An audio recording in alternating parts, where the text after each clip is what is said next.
સંપૂર્ણ યુવાનો ને વડીલો દેખાય છે, પણ અલગ અલગ વિસ્તારના વડીલોની પણ હાજરી છે. એમાં અમારે હરજીભાઈ ચાપડા અને દાના બાપા, આવા વડીલો ખાલી તમે ભારો ને એટલે એક તમારે ગૌરવથી છાતી ફૂલાવાની. કઈ રીતની છાતી ફૂલાવાના પ્રકાર આવે, કઈ રીતની છાતી ફૂલાવાની કે આવા વડીલોનું હાજરીમાં અમે હા પાડી છે અને હવે પાડ્યા વગર આજ્ઞા પાળવાની એટલે પારવાની જ છે. અને એ વડીલોને એમ થાય હું 80 વર્ષ જીરો, પણ મારે બધું છેલ્લે આ બધા નાકાના છોકરા યુવાનોએ મામે જે નિયમો કર્યા એનું મારું પાલન કર્યું ખરું, એટલે એમના આત્માને સંતોષ. ભલે પછી 2 વર્ષ પછી ભગવાનના ધામમાં જાય આપણે રજા આપશું ના, એટલે એમાં કોઈના કીધું તો કંઈ જવાતું નથી. આ તો જનરલ વાત છે, કોઈ દુઃખ નહીં લગાડવાનું. ના ના, આ તો થોડો આનંદ આવે. હવે સમસ્ત ઝાલાવાડ ભરવાડ સમાજ બંધારણ સમિતિ, જો ઝાલાવાડ ભરવાડ બંધારણ સમિતિ એનો અર્થ એ થાય કે પરગણાની અંદર 5-6 તાલુકાના ગામડા છે, એટલે માની લ્યો કે એ ગામડા અંદર આવી જાય, તાલુકો આવી જાય, સિટી આવી જાય, બરાબર છે હેડિંગ. હવે તેની અંદર આ ચાલુ થઈ ગયો. હવે શિક્ષણ તરફ, હવે શિક્ષણ, હવે દાના બાપા હવે આપણે આજે કાલે 18/1/2026 રોજ જે આપણે સમસ્ત વડીલો યુવાનીની હાજરીમાં ફાઇનલ જે બંધારણો બાંધ્યા છે એના નિયમ નંબર 1, શિક્ષણ તરફ વધારે ધ્યાન આપી આવનારી પેઢી ભાવિ પેઢી શિક્ષણ તરફ આગળ વધે તે માટે ફરજિયાત શિક્ષણ આપવું. જો સાંભળજો, શિક્ષણ તરફ વધારે ધ્યાન આપી આવનાર ભાવિ પેઢી, બરાબર સાંભળજો, શબ્દની મારામારી, શિક્ષણ તરફ આગળ વધે તે માટે ફરજિયાત શિક્ષણ આપવું. હવે સાંભળજો, આપણી જે સમાજવાળા દેશી માણસ હોય, હું હોય, શિક્ષણ આવવાથી સંસ્કૃતિને ધક્કો લાગશે. શિક્ષણ આવવાથી તમારા દરેક ભારતીય સંસ્કૃતિને સંસ્કારમાં ફેરફાર થશે. કારણ કે શિક્ષણને હંમેશા પશ્ચિમીના પવનો અસર કરે છે, પણ એ અસર નહીં થવા દેવાની. તો કે હાલો એવી જો આપણા વિચારો ફરી જાય યુવાનો શિક્ષણ લેવાથી તો શિક્ષણ અપાવવું નથી, એવા વિચારો આવે ના, એવા નથી લાવવાના. શા માટે કે હાલના યુગના દરેક સમાજમાં જો તમારે એમની સાથે ચાલવું હોય છે, એમની હરોળમાં ચાલવું હોય છે ને એમનાથી હવાયું થવું હોય છે, તો શિક્ષણની આ યુગની ફરજિયાત જરૂરિયાત છે. એટલા માટે શિક્ષણ ફરજિયાત છે. મુદ્દો બીજો, જમાઈ કરવાની પ્રથા. હવે જો આપણે આ સગાઈનો એક મુદ્દો આવ્યો, જમાઈ કરવાની પ્રથા સદંતર બંધ રાખેલ છે. દીકરીને ચૂંદડી ઓઢાડવા જવાની પ્રથા સદંતર બંધ રાખેલ છે. આ 2 મુદ્દા સાંભળી લેજો, બહુ સારો મુદ્દો છે. શું ચૂંદડી ઓઢાડવા એ એક થોડુંક વધારે હાઈફાઈ, અને જમાઈ કરવાનું આ બહુ વિચારો સારું જ છે. એમાં તો થોડુંક હાલના યુગમાં એમ થાય ક્રેઝ તમે બહુ જોયો છે હમણાં છેલ્લા 5 વર્ષમાં, એટલે તમને થોડુંક દુઃખદાયક લાગે, પણ એ ક્રેઝ બન્યો હતો. એ કોઈ જૂની કે જરૂરિયાતવાળી પ્રથા નહોતી. લગ્ન લખે ત્યારે ગોળ ધાણા ખાઈ રૂપિયો નારિયેળ આપી પ્રસંગ પૂરો કરો. શું બરાબર છે? આ સમયે આયડો પણ બકાડી લેવો. હા, જો હવે ઘણાને એમ થાય કે આયડો કા હોરી આપે ત્યારે દઉં, વ્રત આવે ત્યારે દઉં, પણ એ ટાઈમે એક હાયડાની જે પ્રથા છે, વ્રત આવતા વાર હોય, હોરી આવતા વાર હોય, તો એ હાયડો એની હારે બકાડી લો, તો ક્યાં બીજા હાયડાની જરૂર છે એમ. જેમાં 3 જોડી કપડાં, એ જોજો આયડામાં, એક દાગીનો.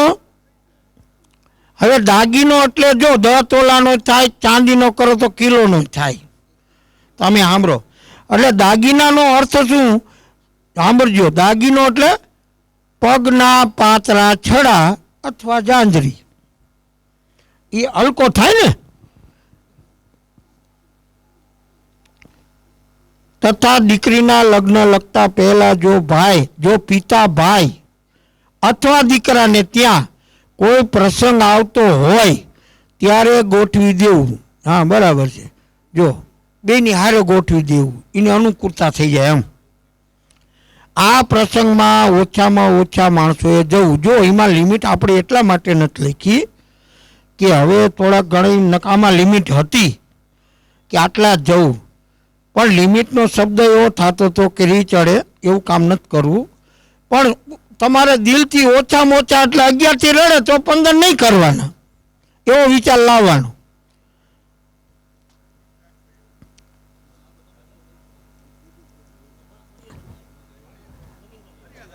હા, લગ્નમાં લાઈવ ના ન લઈ શકી ના, પણ એ પછી આપણે બોલ્યા છીએ ઓછા એટલે કોઈક તરી લઈને જતો નેવડાવાળો કહીએ કે જરા સંખ્યા ઘટાડજે ને ભાઈ, તને આમાં એક કેમ આટલું બધું ચડ્યું, ઓછું કરી નાખ, એવું કહેવાય ખરું. લગ્નમાં લાઈવ ડીજે કલાકાર લાવીને દાંડિયા રાસ અને લગ્ન ગીત, ફટાકડા તેમજ દરેક પ્રસંગમાં રોકડા પૈસા એટલે ઉડાડવા પ્રથા સદંતર બંધ છે. આ સારું કર્યું, કારણ કે મારે હું બે હોય તો ઉડી જતા હતા.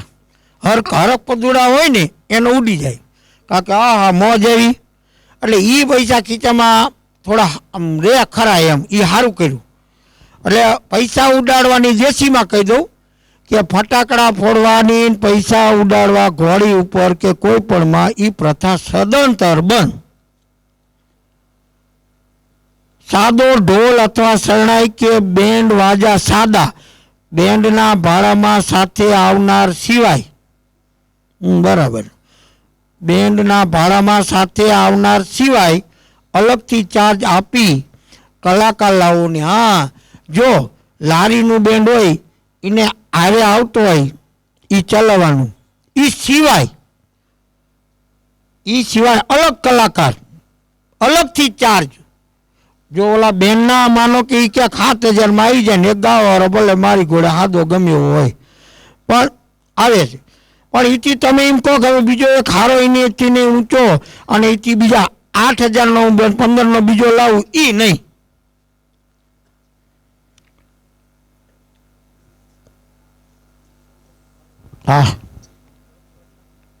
હા તો કરી હાલો, આ તો મેં ખાલી મંથન કરી, નાના થઈ જાય ઝડપથી થાય.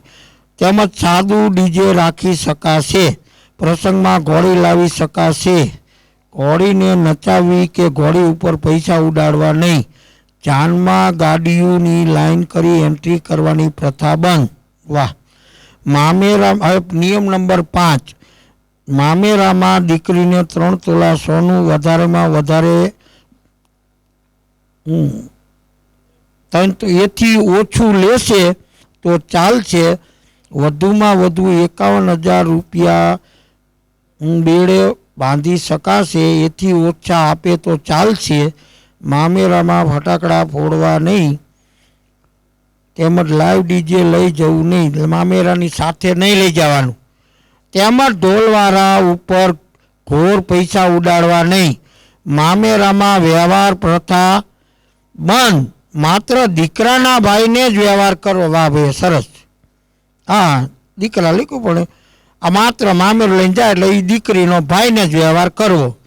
500 રૂપિયા મામેરા વાળાએ દીકરીના સાસરિયા માટે સાલનો વ્યવહાર બંધ. જો સાલનો વ્યવહાર બંધ, ઓલો વ્યવહાર 500નો જ કરવાનો, બાકી દીકરી તરફથી જે સાલુના વ્યવહાર બંધ, બીજા નાના મોટા બંધ. માત્ર તેના સગા સસરાને 1 સાલના વ્યવહાર કરવો. બેઠું મામેરું ભરવું, કોઈ પણ પ્રસંગે પહેરામણી સદંતર બંધ. હવે ક્રમ નંબર 6, શ્રીમંતના પ્રસંગમાં 1 તોલું અથવા 51,000 રૂપિયા જ આપવા. શ્રીમંત જે દીકરીનું હોય તે દીકરીએ શ્રીમંતના પ્રસંગમાં આવે તેના પિયરિયાને વ્યવહાર કરવો નહીં, માત્ર તેની સગી ભાભીને જ વ્યવહાર કરવો. કલમ નંબર 7, લગ્ન લઈને જવાવાળા લગ્નિયા 5 થી 11 વ્યક્તિઓએ જવું. લગ્નિયાને વ્યવહાર પ્રથા બંધ, માત્ર તેના સગા ભાઈને જ વ્યવહાર કરવો, વધુમાં વધુ 500 થી વધારે નહીં. કલમ નંબર 8, દીકરી દીકરાના લગ્ન બાદ જો દીકરી અથવા દીકરાનો અભ્યાસ કરતા હોય તો બંને પક્ષે સમજૂતી કરી તેનો અભ્યાસ પૂરો કરવા દેવો. પરંતુ અભ્યાસ ચાલુ ના હોય અને સામસાટેમાં દીકરી મોટી હોય તો તે જે દીકરીના 18 વર્ષ થઈ ગયા હોય તો કામ કરી દેવું. સામે પક્ષે પણ દીકરીની ઉંમર થાય એટલે કોઈ પણ પ્રકારની આનાકાની વગર કામ કરી દેવું. વાહ, સરસ.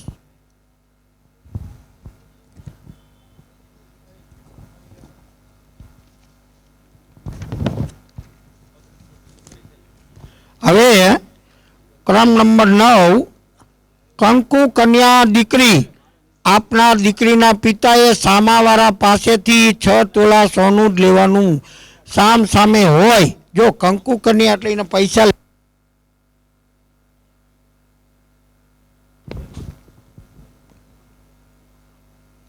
સામે હોય અને નાનું મોટું હોય તો માત્ર દીકરીવાળાએ 1 તોલું સોનું અથવા 2 લાખ રૂપિયા, 2 માંથી 1 રાખવું. 250 ગ્રામ ચાંદીનો દાગીનો લેવાનો. આટલું જ. 2 માંથી 2 માંથી 2 નહીં, 2 માંથી ગમે તે 1. ભયું ભાગ્યામાં દીકરી આપે ત્યારે કલમ નંબર 10, ભયું ભાગ્યામાં દીકરી આપે ત્યારે દીકરાના પિતાએ 4.5 તોલું સોનું તથા 4.5 લાખ રૂપિયા જ વ્યવહાર લેવો. કલમ નંબર 11, નસરી દીકરી આપે ત્યારે વધારેમાં વધારે 4 તોલા સોનું તથા 4 લાખ રૂપિયા જ દીકરીના પિતાએ લેવા તથા 250 ગ્રામ ચાંદીનો દાગીનો. તેથી ઓછી ચાલશે, વધારે નહીં. વાહ, સરસ. કલમ નંબર 12, બોલાવા જવામાં ભાણી અથવા ભાણાના 5 જોડી કપડાં તથા 1 દાગીનો નાનો તથા દીકરીના 1 જોડી કપડાં લઈ જવા. કલમ નંબર 13, લગ્ન વખતે દીકરી પક્ષે સામેવાળાનું કપડાં લેવા માટે બોલાવવા નહીં.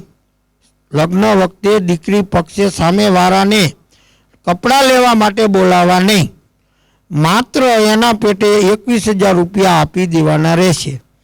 દીકરી કે વહુનું આણું પાથરવાની પ્રથા બંધ છે.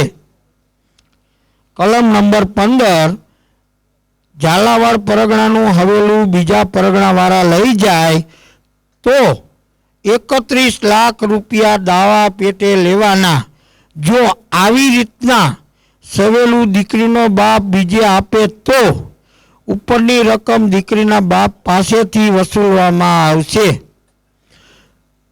કલમ નંબર 16, ઝાલાવાડ પરગણામાં સવેલું બેસાડે તો પરગણામાં તો 21 લાખ રૂપિયા દંડ થશે. ધાક ધમકી તથા કોર્ટ કચેરી સદંતર બંધ, સામાજિક રીતે જ પતાવટ કરવી. કલમ નંબર 17, જે વ્યક્તિ આ ઝાલાવાડ પરગણા બંધારણમાં જોડાય નહીં તો તેને પરગણાના સમાજ બહાર કરવો. જે કોઈ વ્યક્તિ આ વ્યક્તિ સાથે વર્તમાન કરે તો તેનો 2,51,000 દંડ લેવાનો રહેશે. આ બહુ વિચારજો, આ જો કડકમાં કડક શબ્દો આવ્યા છે. કલમ નંબર 18, ઝાલાવાડ પરગણામાં સમૂહ લગ્નનું આયોજન કરવાનો કાયમી વિચાર કરવો આગ્રહ રાખો. તાલુકા પ્રમાણે અથવા પોતાના ઘોર પ્રમાણે અથવા ભાઈઓ તથા કુટુંબીઓ તથા નેડો મળીને પણ સામૂહિક પ્રસંગ કરવાની કોશિશ કરવી. વાહ, સરસ. થાય જ. કલમ નંબર 19, છૂટાછેડા માટેના નિયમોનો વ્યવહાર સમજૂતી કરે તો સમાજને ઇન્વોલ્વ ન કરવો. હા, છૂટાછેડાના પ્રશ્નો ઊભા થાય જ નહીં. થાય તો એમ કે જો તમારા બેથી જ પતી જાય નિયમ મુજબ તો કોઈ સમાજને ઇન્વોલ્વ કરવો નહીં. હા, સગાઈ થઈ હોય તો 5 લાખ છૂટા જે બોલનાર પ્રથમ વ્યક્તિ હોય એને ગુનો સાબિત ગણી 5 લાખ દંડ. ગોળ ખાધેલો હોય તો એના 11 લાખ રૂપિયા દંડ. એના આવા વિચારો આવે ને પહેલો જે સાબિત થાય પહેલો છે. લગ્ન થયેલ હોય તોય 11 લાખ રૂપિયા દંડ ખાલી લગ્ન. લગ્ન બાદ સંતાન હોય તો રૂપિયા 21 લાખ દંડ લેવામાં આવશે છૂટાછેડામાં જે પહેલ કરે એને. કોઈ છોકરાને દારૂ અથવા જુગાર જેવા કેસમાં સમાજ નક્કી કરશે, જોજો સમાજ નક્કી કરશે એવા કેસમાં શું કરવું, છૂટું કઈ રીતે કરવું, એવા કેસમાં સીધો દંડ એમાં શું કરવું, કઈ રીતે છૂટું કરવું એ સમાજ નક્કી કરશે. એવા કેસમાં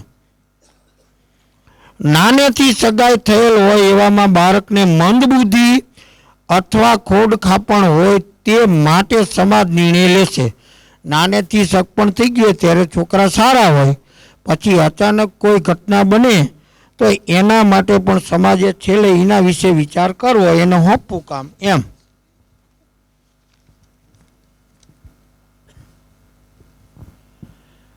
કોઈ જમાઈના મૃત્યુ બાદ કલમ નંબર 20 દીકરી કે દીકરાની ઈચ્છા સિવાય દેરવટું કરવું નહીં. ત્યાં જો સામસામું હોય તો દીકરીનું ઘર ભાંગવું નહીં. કલમ નંબર 21 ફૂલહાર ઘરઘરણું વખતે પણ આપણે જે ઉપર નિયમો નક્કી કર્યા છે એ જ લાગુ રહેશે. કલમ નંબર 22 સમાજમાં કોઈ પણ પ્રશ્ન થાય તે સમયે પોતાની કમિટી દ્વારા જલ્દી નિરાકરણ લાવવું અને વધુમાં વધુ 15 દિવસમાં નિરાકરણ લાવી દેવું. વાહ. કલમ નંબર 23 આ એ 23ની કલમ થોડી કોઈ અટપટી એટલે એમાં કોઈ મગજમાં ન ઉતરે એટલે એક લખાઈ ગઈ છે એટલે અત્યારે દરેક એ આપણે બોલવું જ નથી, બરાબર. હવે બીજું પ્રી વેડિંગ પગલાં પાડવા. પ્રી વેડિંગ પગલાં પાડવા પ્રી વેડિંગ પગલાં પાડવા હું બોલું સાંભળો. પ્રી વેડિંગ પગલાં પાડવા, માંડવો ઠારવો, વિડીયોગ્રાફી, કંકોત્રી લેખન કરવું, સદંતર બંધ. પ્રી વેડિંગ પગલાં એટલે મારી આ શું છે?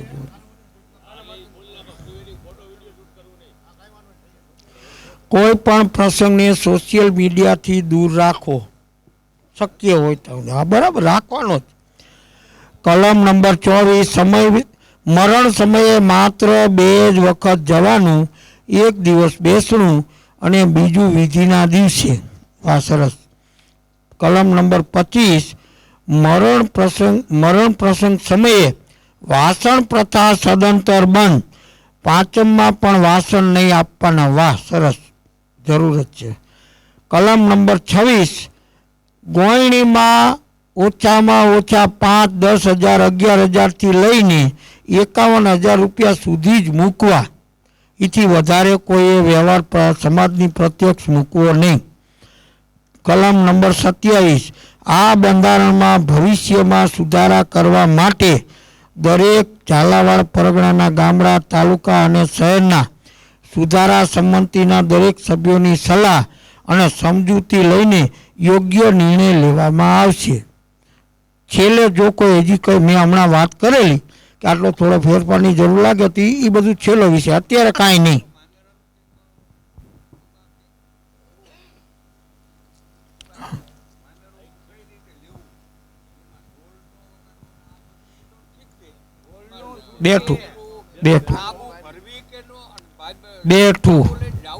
બેઠું એમાં છાપ આવે જ નહીં ને. છાપ ગણો જે ગણો, બેઠું એટલે વાત તો શોધ બંધ. જરૂરત નહીં. આ મુદ્દાની બહુ જરૂર નહીં. એને કોઈ લઈ જવાનું જ નથી, તમારે અહીંયા બેઠું જ ભરવાનું છે, તો ક્યાં સો લઈને જવાના છે? આ બંધારણમાં ઝાલાવાડના પરગણાના બહારના જિલ્લામાં રહેતા ભરવાડ સમાજના દરેક વ્યક્તિઓને પણ લાગુ પડશે. એટલે આ પરગણાના વિસ્તારના અમદાવાદ કે જે ઝાલાવાડમાં ગણાતા તમામને આ નિયમો લાગુ પડશે. ખાસ નોંધ, દંડની રકમ ગોપાલક શૈક્ષણિક સંકુલ સુરેન્દ્રનગર ખાતે આપીને પહોંચ મેળવી લેવાની રહેશે.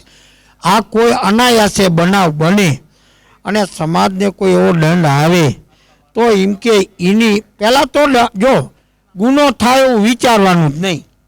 આપણે દંડ ભરવો જ શા માટે જોઈએ? ગુનો કરી તો ભરીને, નકર તો પ્રશ્ન આવતો નથી. બરાબર. હવે આ દરેક નિયમો આપણે ખૂબ હૃદયપૂર્વક અને એક એક પોઈન્ટે સમજ્યા છો, મને ખ્યાલ છે. આ લખ લખ્યું.